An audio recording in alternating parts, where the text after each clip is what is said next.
Voilà. Ok. On va pouvoir démarrer. Oui, bah, on va démarrer en aveugle. C'est parti. Que te mori episode. Bonjour tout le monde, je suis Sébastien. Et aujourd'hui, je vais répondre à la question numéro 18 de RPG Day. La question est la suivante. Un moment de jeu mémorable. Et le mot-clé, c'est moment. Je vais plutôt utiliser le mot-clé de nouveau aujourd'hui parce que j'ai pas de moment mémorable comme ça qui me revient en tête dont j'ai pas déjà parlé. Donc voilà.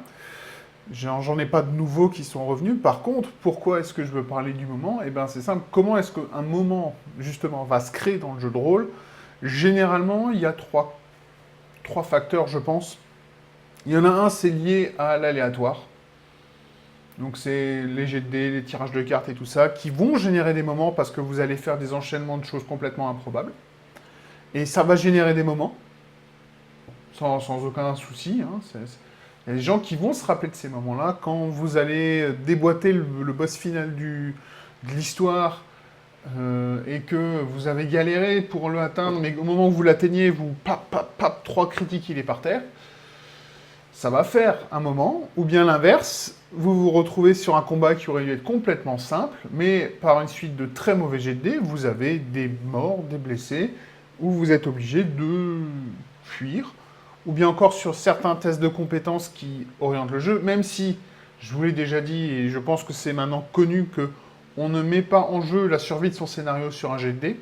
Tous les jets de dés que vous faites lancer à vos joueurs, ou que vous lancez vous, en tant qu'MJ, vous devez être prêt à accepter la condition de l'échec et avoir une idée pour où aller si jamais ça rate. Ne pas faire l'option débile qu'on a tous faite quand on était ado. Moi, c'était sur Cthulhu. C'était trouver l'objet clé pour faire avancer le scénar sur un jet de trouver objet caché. Et quand tu l'as pas, bah, le scénar est bloqué. Qu'est-ce que je fais après? Voilà. Ça, c'est un mauvais, par exemple, jet de dés.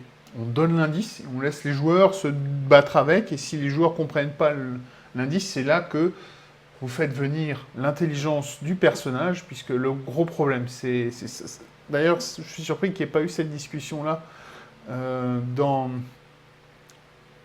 RPG Day cette année, c'est la différence entre capacité du personnage et capacité du joueur. Ce sera peut-être une vidéo qu'il faudra que je fasse ou que je refasse, je ne sais plus. Enfin bon, voilà. Mais donc ça, c'est un moment, les dés, les cartes, l'aléatoire. L'autre moment, ça va être les gens autour de la table qui vont le créer. Ça, c'est simplement les gens qui vont... Alors généralement, ça va partir sur des... Ça va être des moments liés à des déraillements. Hein. C'est une blague qui est lancée au moment parfait, un super timing, qui fait éclater tout le monde de rire, et qui vous met la partie en pause pendant un quart d'heure parce que personne n'arrive à s'en remettre. Déjà vécu ça.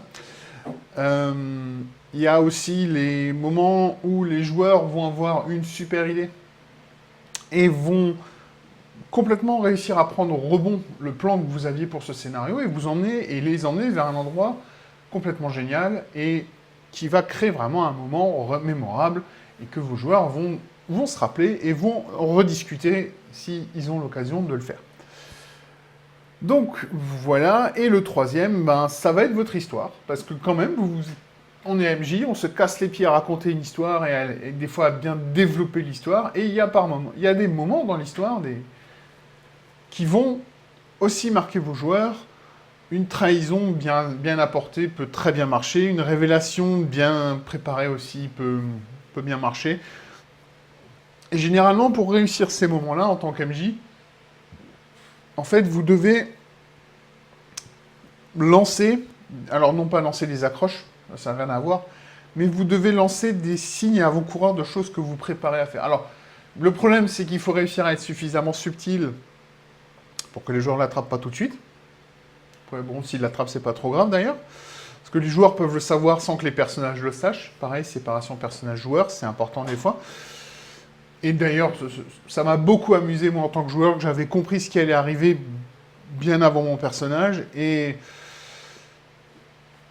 je l'ai joué complètement. Je me suis laissé avoir et ça a créé aussi un bon moment parce que ça a permis une bonne séquence d'interprétation. Moi, j'ai beaucoup apprécié. Donc voilà. Et donc, mais pour ça, comme dit, il faut préparer un peu ça à l'avance. Il faut laisser des indices, il faut laisser des miettes comme ça, en chemin, pour que vos joueurs puissent remonter après la piste, a posteriori, se dire « mince ». Voilà.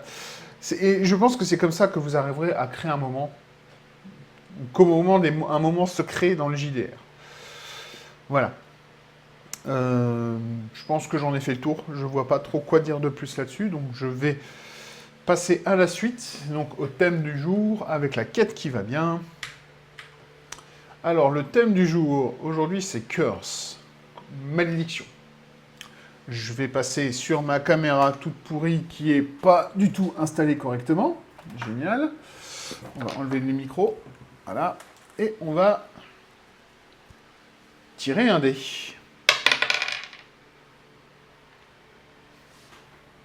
Et c'est un 1. Et donc, si c'est un 1, eh ben, je dois décrire un monstre. Un monstre lié à une malédiction. Donc, si je dois faire un monstre lié à une malédiction, je vais probablement le faire dans mon univers de Silvertal. Un monstre maudit. Ouais. Pas facile non plus. Un monstre maudit. Qu'est-ce qui pourrait être un monstre maudit correct dans mon univers?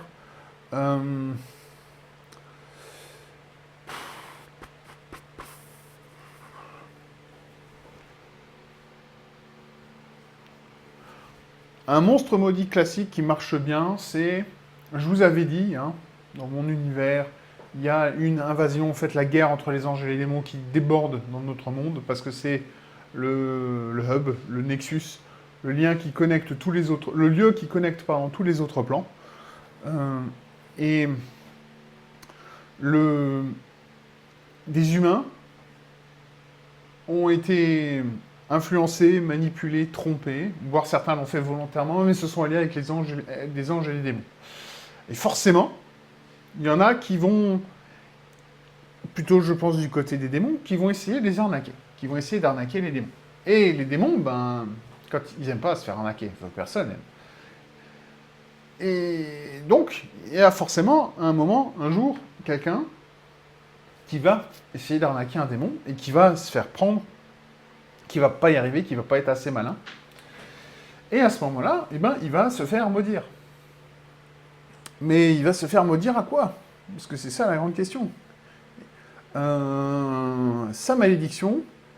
Alors déjà, qu'est-ce qu'il a essayé de faire comme arnaque? Parce que c'est ça qui va définir la malédiction. Qu'est-ce qu'il a essayé de faire comme arnaque? Alors, il devait probablement commander un petit groupe, une petite unité pour des démons. Donc d'humains, bien sûr. Hein. Et il a essayé de...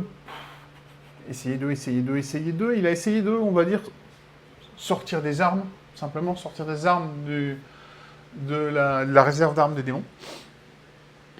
Peut-être même un truc magique, tiens. Allons-y vraiment, faisons-le, mettons-le dans la merde jusqu'au bout.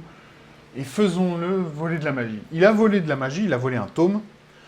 Il s'est fait bien surprendre parce que c'est du matériel protégé et enchanté. Donc à aucun moment tu arriveras à le voler.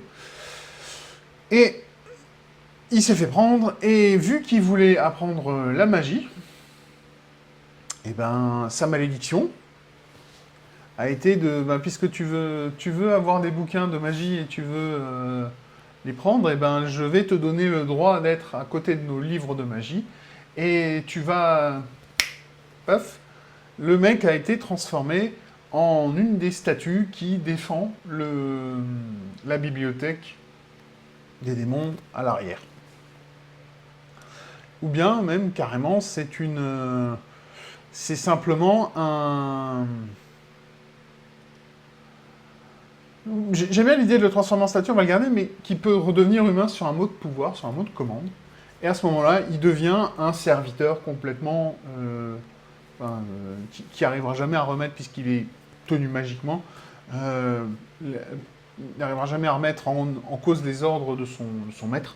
Et donc voilà. Et donc, c'est un être magique, donc maintenant, maudit, dans le sens où il va passer quand son maître est dans le camp, il va l'animer et il va le tourmenter, parce qu'après tout, il faut qu'il paye.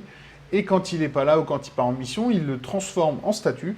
Et cette statue est enchantée pour réagir si quelqu'un touche à des bouquins qui sont dans son champ de vision.